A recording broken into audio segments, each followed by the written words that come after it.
Hey everybody, welcome to Geek Rant. I'm Greg. I'm joined by Toby and Sarah again. We're going to be talking about our top 5 DC moments. So Okay. I found this quite an interesting process because there's a lot of other films in the DC universe compared to the Marvel. So let's see. It's interesting to see. They span a great period, don't they, of time? They do. You know, there's been some older films and some other things, you know, and obviously there's as I've sort of said before to you guys, there's a lot of Batman, isn't there? There's quite a bit of Superman and all that sort of thing. So it's definitely interesting. So we're going to take a different approach with it this week. Each of us are going to say our number 5 choice, and we'll watch a little excerpt from each. So we're going to start with Toby. Toby, what's your number 5? Okay. Well, let me just preface this. It's fascinating doing this particular task because last week we did Marvel and this week DC. It really made me look at how their universes are structured and what their ideals and their ethos is. I think that comes across in my selection. So number 5. Okay, my number 5 is the Watchmen intro. Okay, so it's not necessarily something you think of straight away when you go to DC, but Watchmen, I really love the film The Watchmen. I love The Watchmen. Yeah, and I was absolutely what I like about Watchmen is the nostalgia that they put into that film straight away. Yeah. And for me, it's a good idea, isn't it? It's an alternate history, isn't it? Really, you know. So it's like the multiverse, you know. It's an alternate universe. Not in my top 5, but it nearly was in my top 5. Yeah, and that sequence at the beginning where you see them younger and then they're getting older, and how it changes, and they do it in all the shit that's going on in the world. Exactly, you know, it's about 4 minutes long, that clip. And what they also do is they use a very artistic way of posing the scenes. And they often use a camera to flash and highlight a body or a look on someone's face, and it slow-mos in some sections, and the music by Bob Dylan in the background is just really I just watched that and I just thought there's so much about comics and heritage that these comics bring to films that is highlighted here in this intro. It was amazing. I'm actually going to rewatch that film up after doing this exercise. I looked at like various things online and I thought I really need to rewatch that film. It's really good. It is a great film. It is good. That's a very good choice. It's quite dark, isn't it? In its the whole principle of what goes on and stuff. Yeah, Rorschach's really dark, dark. Yeah. So, but it's.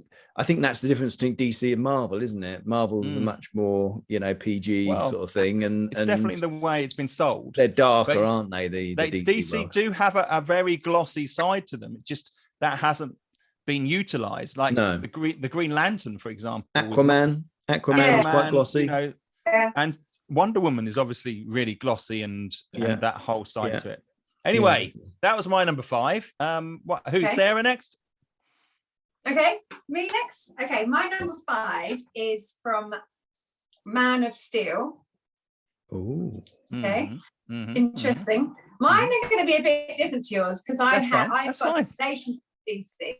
But the first time that he flies, okay, in that scene you've got Jor-El in the narrating over the top of it, telling him that he's going to be a protector of Earth. So this is the bit where he's kind of jumping, isn't he? And then he's jumping, and then he flies. Go for it. Yeah. And I just love the voice over the top, Russell Crowe telling him, kind of guiding him still, even though he's not really there. And I just think I really enjoy the Superman movies. I got a lot of sentimental feelings towards all the different Supermans, but I really liked Henry Cavill as Superman, or still like him as Superman. But I really, really love that first movie, even all aspects of the scenes. But that I just thought it was really good when you were seeing him learning to fly, and I just really, really enjoyed that scene. There's definitely something very rewarding about any film where the main character realizes their power. Yeah, that is definite. Yeah, I was saying that last week. That's that moment that moment of suddenly realizing your power, or a transformation, or some sort of, it's an elation moment, isn't it? I've been standing on the edge of a building thinking fly a number of times, and it's just not worked. Don't try it. Don't do it. Don't do it. I just watched The Candyman today. There's a scene in that. It's pretty grim. Oh, is there? I haven't seen that one. No, it's the new one. Anyway, where he says, "I think I can fly," and just falls out a window. Right. Okay. Well, shall I tell you what my number 5 is? Yeah. Go for it. My number 5 is, we're going back in time a little bit here. It's also a Superman moment. And it's the moment that Lois Lane is in a helicopter, and she hits they hit the thing, and they hit the side of the building, and then you see one of the most quotable lines. I like Christopher Reeve. Me too. I liked him as Superman. He portrayed a Clark Kent. Obviously, I was born in that just before that film, and we saw it a lot, didn't we, when we were kids? And so it has a lot of affection for me. But it's like Sarah was saying the other week about the tingling feeling you get, and for me, a lot of music and really brings those feelings out. John Williams did that score, didn't he? Yeah, John Williams. And when you start to hear that, and he's like looking around for the where do I change, and he see him run down the thing, and he goes in the thing. That guy goes, "Woo, man, woo!" And he flies up. And it's also one of those. It's also one of those moments when they started to do much better effects and much better things. Practical effects. And Star Wars led the way at that point, didn't it? Star Wars was before that, wasn't it? But this was I think it was a 78, wasn't it? 1978, 79, yeah, 78. 78. So very early, but great how they did that, and the whole idea, him picking up, and the heroic moment. I just love that bit. It's just the music. What does she say? Come on, I can't remember. What does she say? She says, yeah. Come on. He says, "I've got you," and she says, "Who's got you?" yeah. You got me, but who's got you? Yeah. That's brilliant. That is, and it's actually just really a nice moment, and then he goes, and then there's a good bit where he goes off flying around the city. Yeah. You're going beyond your moment now, aren't you? Those robbers on the boat, and sorry. All right. You're getting excited now. Sorry, number 4. You see what I mean? This is what it does to me. Okay, number 4. Okay, my number 4 film is from the greatest superhero film ever made. Oh, and that's the one you were just talking about, Greg. Okay, Superman. My number 4 clip is from Superman. When Superman finds Lois dead, and he screams in that where she's gone down in the earthquake, and you see her, and the bit where she's reaching for the window and her hands in the dirt, and she's got the protection of the most powerful being in existence, and he's not there to save her because he's got to save someone at the world. Make the decision, and the voiceover, that you get. And that bit where he pulls her out and screams, that was a great scream, wasn't it? I mean, it was a proper and I'm not a big fan of time travel, but when he goes backwards, I mean, didn't make any sense at all. Turning the world back the other way would turn back time, but it was iconic. It's definitely iconic. The moment was fantastic. Yeah, absolutely. That's a nice moment. I like really got me deep, that one. Sarah, what's your number 4? Okay, my number 4 is from The Dark Knight. Oh. When Batman interrogates the Joker. Okay. Interesting. So Christian Bale, one of my favourite Batman, Mm-hmm. and obviously the late Heath Ledger, who was excellent as Joker. Yeah. And I think the chemistry between them in that scene is amazing. Yeah, one of it's the amazing. lines that Heath has is "You complete me," and I mean, aside from the fact that's out of Joe Maguire, the way he says it to him, have you seen the Lego Batman film? Because he wants to be his greatest villain, doesn't he? So yeah, he's like, "You complete me," and I just think it's like, I love the way Heath Ledger acts the scene, like, and all the way through the film, it's like it's got cotton mouth. He's like, yeah, crazy. Exactly. He's in it, and Batman is great. Christian Bale was great as Batman. In my opinion, he was the best. It was Batman. a good choice. Yeah. He's a really angry man anyway, so he's really good for the part. He's a good actor, and he plays angry parts well, doesn't he? Yeah, and I love the fact that for the first time you kind of see Batman lose his shit. Like he's normally so controlled, and he's going in and just kills everyone, or he does what he needs to do and he gets out.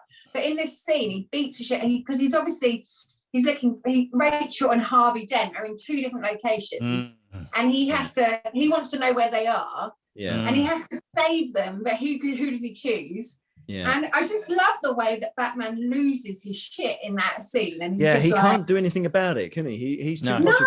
He's too logical.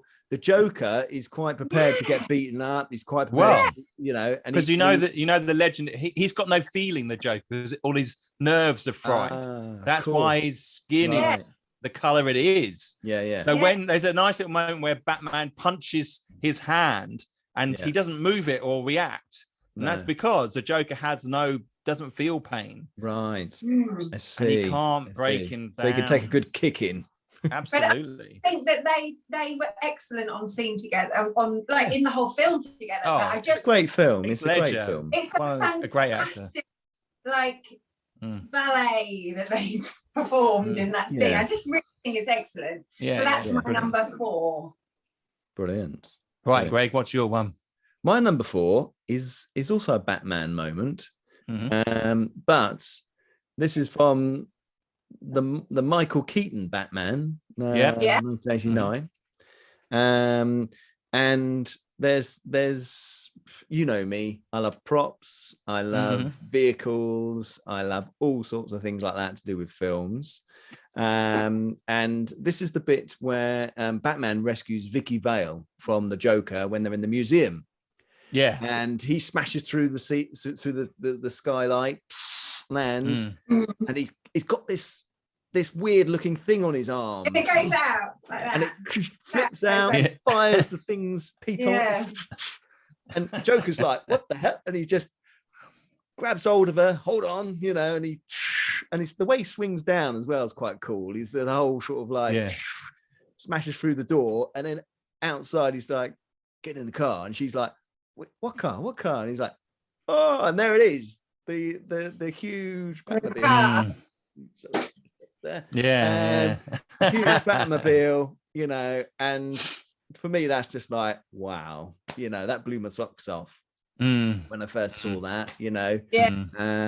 That's just one of those moments of, he is so fucking cool, unbelievable. And Michael Keaton, everyone thought, is he gonna be good? But he was a good Batman. He was a good Batman, and he could play the role. I thought perhaps he may need to be a little bit taller, but I think that's excellent. When I think about that film, I think about that scene. Yes, it's my favorite. It's one of my favorite. That, or the bit where they're in the. Whoa! You can't give any other bits yet. Come on, we'll do recommendations. Other recommendations. Oh no, sorry. I beg my pardon. Number 3. Let's stop him before he goes on too much. Toby, quickly. Number 3. Okay, so number 3 is from the Batman 1989 film. Classic. And it's the scene, it's only a minute and a half long, where the Joker has his plastic surgery done. Oh. So the reason why I picked this one is because there's a couple of the reasons. The first one is, when I saw this, when it first came out, I was 14. Yeah. So this moment was really horrific for me, and I kind of, and it was a bit, wasn't it? Yeah. And I feel like for me, when I watch that again now, it takes me back to being a child again, and I was terrified. And what was so terrifying about it was didn't see his face in the scene. You don't see anything. It's the setting and the atmosphere. Yeah. You know, and it's how Jack Nicholson gets up as Joker and starts laughing. You know. Yeah. And it's a crazy, horrific kind of the whole build-up bit where he's saying, "Oh, should we have a look at how we got on?" Yeah, let's have a look. That sort of thing, isn't it? Where he's like, he just plays roles so well. And I just think that there should be little glimpses of horror in some of these worlds where actually, you know, they're dealing with some pretty intense things. You know, and it's nice totally to fuck it up, isn't you it? put that in. Early children's stories have horror in them. If you look at things like Roald Dahl and you know, the witches, you know, or things like that. It's nothing wrong with having a bit of terror, and I think we forget about that these days. Things that are just scary rather than gruesome. Yes, you know. So I really love that moment, and I think I love Jack Nicholson as the Joker. Yeah, the Joker's really brought out some great actors over the years, and that was really that stuck with me, that bit for all my life. Definitely. Yeah, I'd agree. That is something that you can think of. It's terrifying. Right then. What about you, Sarah? My number 3 is from Superman, and it's when Lois Lane dies and Superman rewinds the world. Yeah, good choice.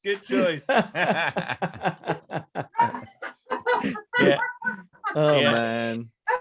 Yeah. Wow. Okay. Well, we've talked about that one already. We were gonna have overlap. I mean, for me, it was just the concept of turning back time. I was so young in that film. When I watched that film for the first time, I just thought, oh my God, this idea is amazing, you know. And you didn't question the going round to reverse. No. You didn't question that at all. You know, you didn't think, oh, how was that possible? You just thought, oh my God, jaw-dropping, that is such a cool idea. It's a really good point, actually. Really good point. Because at the time, there weren't lots of films that did time travel, were there? No. You know, and now everyone's like, oh, but this and that, and but this and that. But back then, it was just like, that's awesome. And that was fine. And that was perfect. Yeah. And it was just brilliant concept. And I think the other bit, I think you mentioned it, was the Marlon Brando sort of talking over, you know, when he flies up into the sky and he sort of says to him, you know, we cannot interfere with human history and all this sort of things. And he's like, they do the voiceover is really good in that film. Screw it, it's Lois Lane. You know, it is the great for me. That is the greatest superhero film. It is a brilliant film. Yeah, I'm going to watch it again, I think. Yeah. It is. Maybe we should have like a film fest one weekend where we watch loads of movies together. Maybe we should watch it on here and do voiceover as we're watching it. Yeah. That's a good idea. Right, anyway, let's move on. Yeah. Number 3, Greg. Number 3. Okay. This one is quite a recent film, actually. It for me is the only decent bit in this whole film, but it is Batman versus Superman, and it's the bit where Batman rescues Martha Kent in this warehouse. And I wanted to pick one. Well, it's where Batman goes in. He's had the fight with Superman, and they decide, right, we're going to help each other. You go and get my mum, you know, and da da da. So he flies over in his thing. Martha, that's it. Martha. Yeah, all that bit was a bit silly, but anyway, this bit for me was really great, you know, because I you know, whether people like Ben Affleck or not or whatever, I actually quite liked the look of him as Batman. His suit, he had a good look. His suit was really good, you know. Yeah. I agree. He looked massive, didn't he? He looked huge. He's quite stocky, isn't he? He's quite a big, stocky guy, and that to me is what Batman should look like. You know, he's 6'4", a big stocky guy. You know, but he's quite broad for his size, isn't he? You know, he's a big guy, and and what I liked about it was that it was a very brutal sort of fight, you know. Yeah, he really beats the crap out of people in this. He's throwing knives at people, and he's, you know, they've got like, the guy gets a grenade and he hits a guy into him and he blows him up, and I just thought it was a really good action sequence, and I know Zack Snyder's good at the sort of action sequence side of things, but that for me was like, that was a really great Batman fighting bit, you know, and he's brawling, he's taking punches, he gets stabbed in the arm, you know, properly brawling. It is a notoriously good fight scene, that one. It is really good, and I wanted to put it in there, and you know, whether it's number 3, you know, I lost a bit of track of what's 1 and what's 3 and all that sort of thing. So yeah, but for me, that was a really great Batman fight scene, you know, and the kind of way I feel Batman should fight. Do you know what I mean? Agreed. Really get in there, hand to hand. He gets bashed about. He gets, you know, and so on. So definitely. That's why I picked that one. It's the only scene I remember from that film. So it's obviously the best scene from that film. The rest of the film is mediocre, isn't it? The fight with Batman and Superman is a bit silly, you know. But that bit was just like, hey, maybe that was why I liked it so much, because it was like, hey, this is the best bit of the whole bloody film. There's a heritage of Batman fighting like that. Yeah. So it draws on the previous Batman films. Yes. And in that moment, it could have been all of those all of the good Batman fight scenes have that about them, don't they? And they do. I think they really did that well. They took that iconic Batman fight, the close quarters fight, and they really made it something in that scene. No, really definitely I thought that was really cool. good. Okay, Toby, why don't you give us your second choice now? Okay, number 2, so you might recognize this one. It's the Joker Batman interrogation scene again. So yeah, for me, it's just how Heath Ledger has that way of being Batman. Being Joker. Had just that way. Heath Ledger has the way of being the Joker. Yeah. Okay.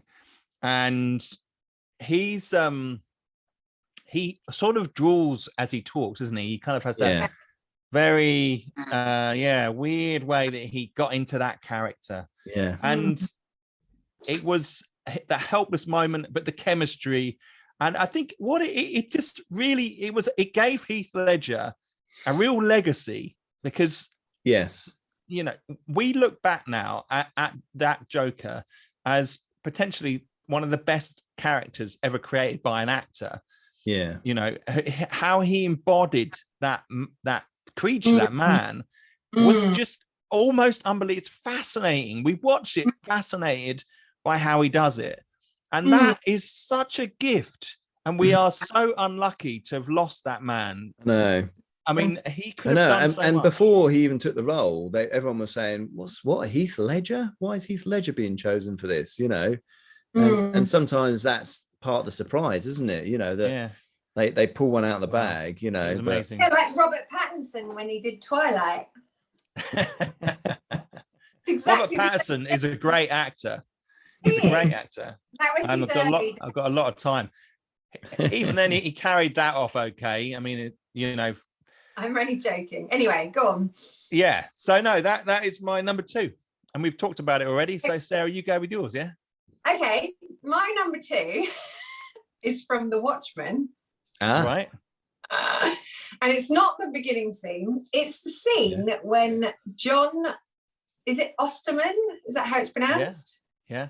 Becomes Dr. Manhattan. He gets locked in the chamber. Yeah. He gets petrified and he disintegrates. And they do a similar thing as the entrance scene when he's talking about the past. And there's a quote in there, "It was the last time I ever felt fear."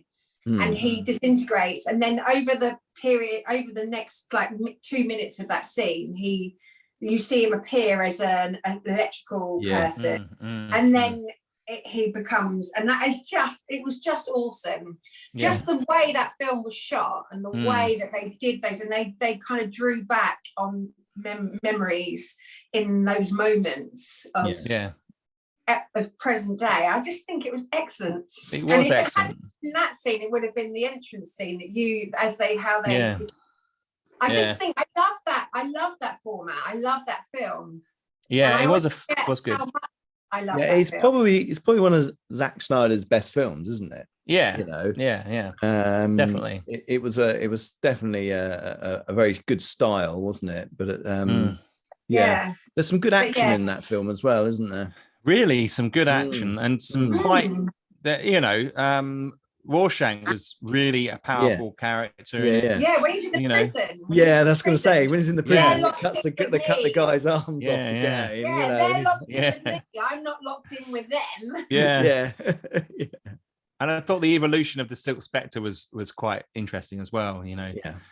Transferring from one character, one person to another. And what people who don't know the comics of these universes understand is that often the characters have a number of different people play them over the years, so they get, you know, the baton gets handed on, if you like, superheroes. I thought that was interesting to see that. Anyway, mother and daughter, wasn't it? Well, okay. My number 2 is from the film V for Vendetta. I particularly like this film. I think it's quite an underrated film. And Mr. Anderson in it.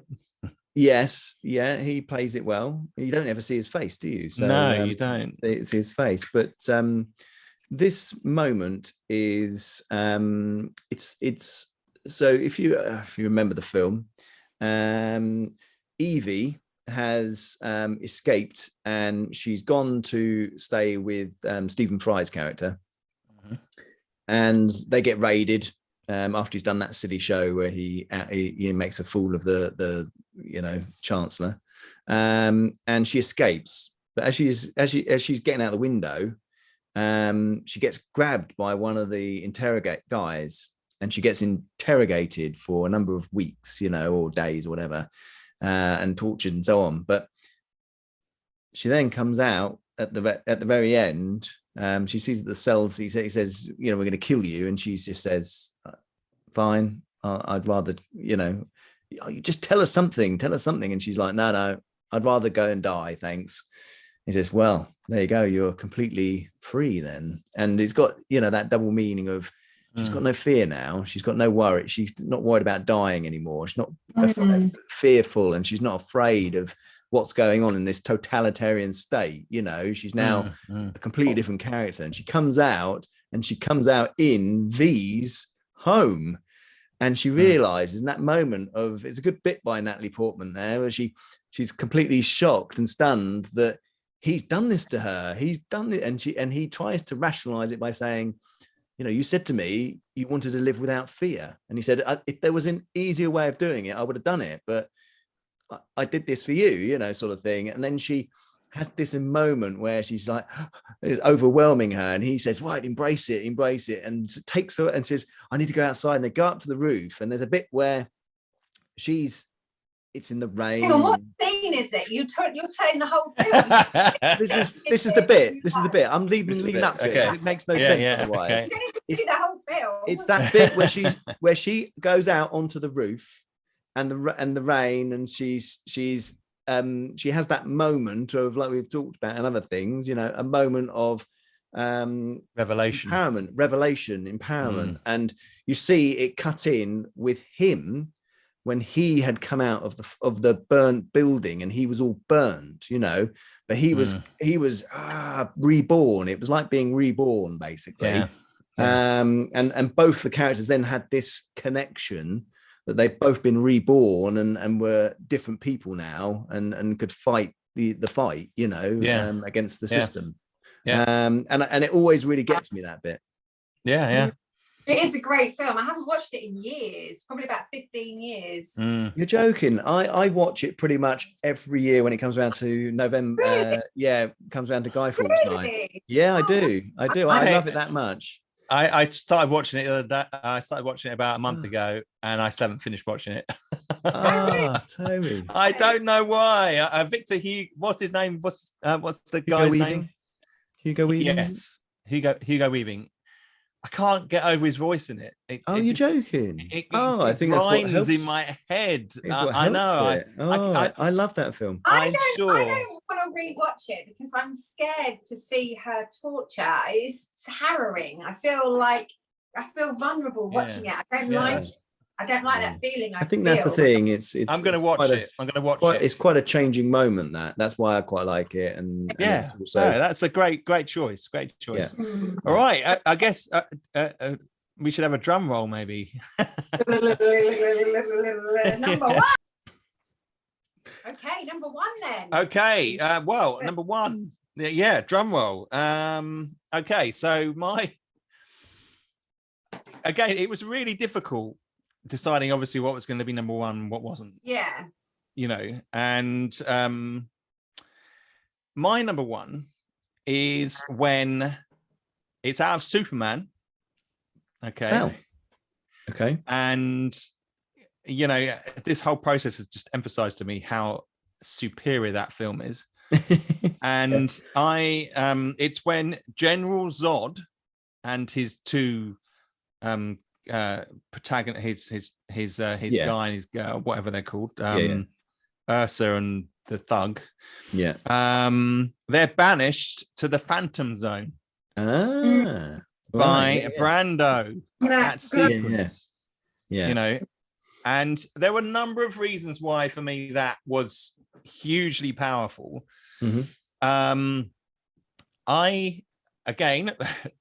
probably harks back to sort of nostalgia, how they were put into that glass that rotates the prison. That freaked the hell out of me when I was a kid. How the flip did they do that? So that was it was like, that was terrifying, because I think the confined spaces thing was immediately like that. But the scene itself is just so beautifully set. It was also how their voices went. Do you remember how their voices went? A bit funny. The sounds in that film were just so good. The whole film, the sounds, the voiceovers, the whole use of special effects, and that the sound that the actual thing made as it flew off. Yeah. But it's Brando, Marlon Brando doing the whole talk. Yes. And condemning them, and the voices, very sort of 1984 kind of heads looking down on this scene, guilty, and then suddenly whack, they're caught and they're being sent off into space, and you think, what the hell's going on here? And then there's black, and they're black kind of bin bag costumes was so weird, and I just thought they were, weren't they? Bin bag costumes. But I just thought it was so good. It kind of harked back to some of the kind of the 1940s and 50s sci-fi as well, and I quite like the heritage that you could see in it. Through the visuals, and so that very good. Was my number one. Good choice. Very good. I always felt any Superman film since that Superman film, those villains never matched up to them. They're never as good as those original villains. Terrence Stamp is just an amazing actor. You think, look at the cast they had for that film. It's just mind-blowing, isn't it? I know. Marlon Brando, Gene Hackman. Gene Hackman in there. Yeah, that's good. Yeah. Okay, Sarah, come on in. What's your number one? Okay, my number one is from Batman 1989. And it's the Gotham Museum scene. Yeah. But it's slightly earlier than you. It's when she's waiting for him, Batman. Okay. And the Joker comes in. And he does all the dancing, and they cut all the painting all over the artwork. And then he sits down, and she has to put the mask on. He sits down with her, and he's like, I want you to take pictures of my artwork. Brings the girl in, she's got an acid face. Yeah. And I just think that when you said to me, think of your top 5 DC moments, the first thing I thought of was the vulnerability of her in that scene. Right. And I the first time as a young woman or young girl thinking, oh, you know, it's a bit scary. This villain is like wants to take insane. Yeah, and the hero came, and that was the first time I'd ever seen a hero come and save the heroine. You know, and you get your romantic feelings and all those, and that was the first time I'd ever seen that combination of situations. And the fact that Batman comes down, the thing comes out, and he takes her off. And the line at the end is Joker says, "Where does he get those wonderful gadgets?" And I just think toys, wonderful toys. Yeah. No, absolutely. Wonderful toys. And I just think it's a perfect scene. I love Jack Nicholson. I love the way he comes in, and I love his moves. And he's like doing a statue, and he does the same thing, and he's just so cool. And then he gets water on his face, and he's pretending to be burnt, and then he's like, oh, and it's just awesome. It stuck with me. The first thing I thought when you said, "What are your DC moments?" So I thought it's got to be. Wow. So there you go. Nice one. Yeah, that's great. Well, that's interesting. You've both gone for ones which are. I've actually gone for as my number one. From Batman Begins. I'm everybody always talks about the Dark Knight, and how they like that as their best the Nolan trilogy. I'm actually a big fan of the first one, Batman Begins. I know there's a great performance by Heath Ledger in the second one. It's a bit dark. There's a few twisted bits in it and all that sort of thing. I sort of think I didn't need to do that, like the pencil bit on the table and all that sort of thing. But anyway, because it was recreated, and I went and saw this at the time it came out, and I think it was 2008 or something. As you two both know, I'm massively into props and all that sort of thing, but the best prop of any Batman film is the Batmobile. And when they come up with this idea for the tumbler as the Batmobile, that just really, I was just like, that's just, the 1989 car is fantastic, really fantastic.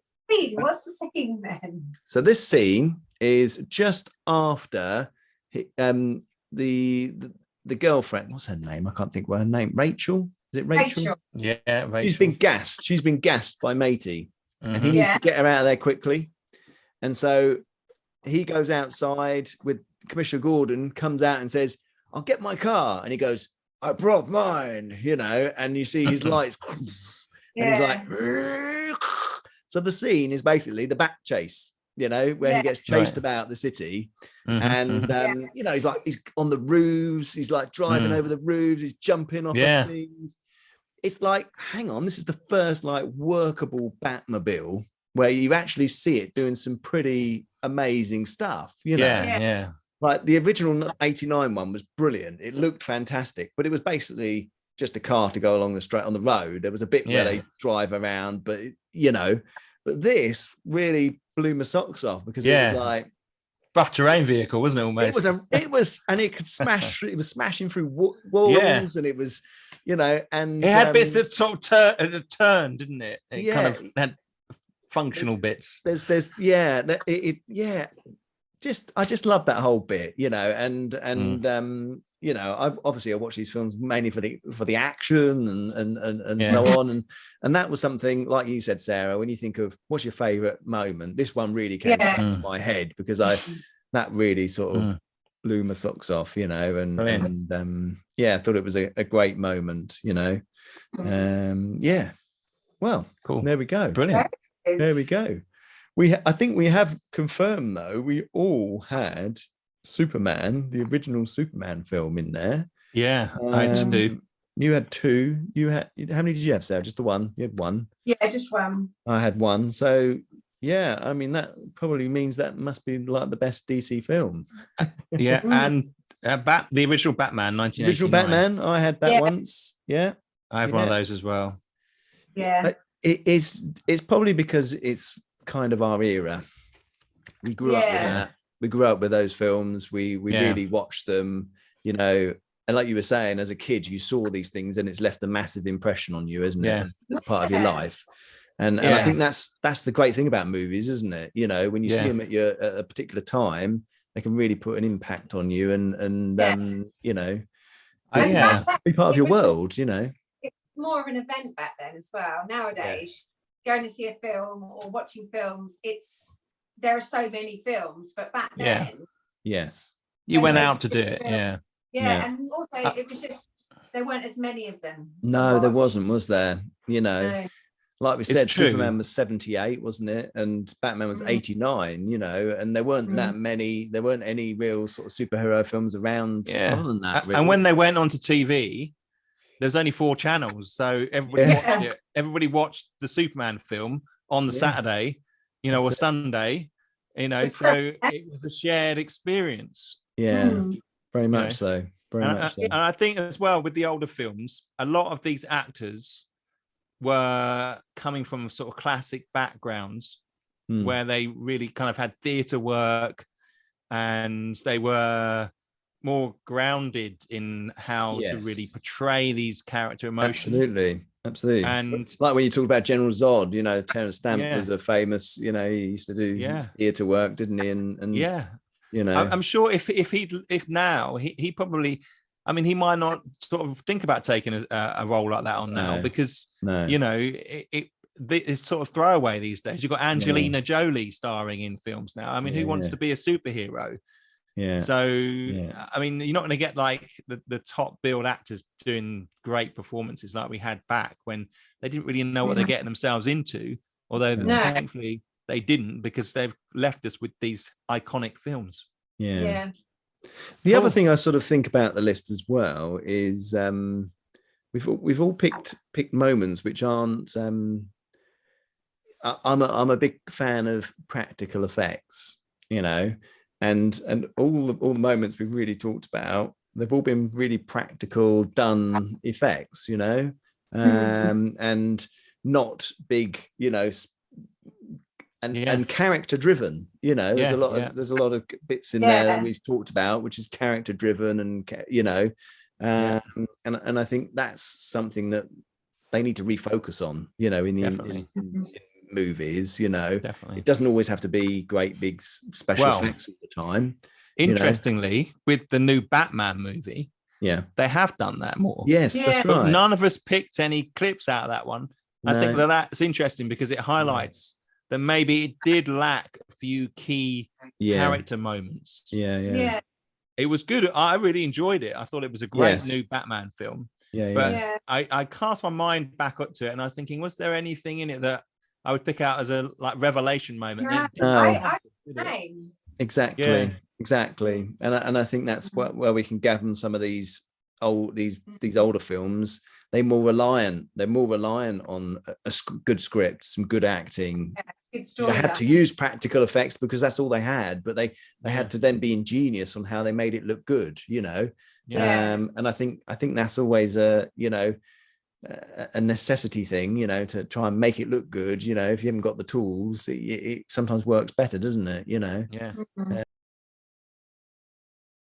Okay, brilliant. Well, that was great to talk about then. It's always hard when you go through these process, what the others, and you guys have picked some of the other bits I was thinking about. And, you know, there's obviously great moments, you know, in these films, you know. We are going to do another one of these next week. And this time we're going into the homeland, the mothership. We're going to be talking about our favorite moments from Star Wars universe. So this could be any of the original films, any of the trilogies that were the original films, any of the series like The Mandalorian or the Clone Wars or cartoon CGI, don't know what you call it. Anything that's Star Wars, we're going to go for our favorite moments from Star Wars. Our top 5, Top 5. Thanks very much for everybody for listening and joining us tonight. We obviously would like everybody to like our videos and subscribe, and hopefully we'll see you at the next one. Thanks very much. Bye.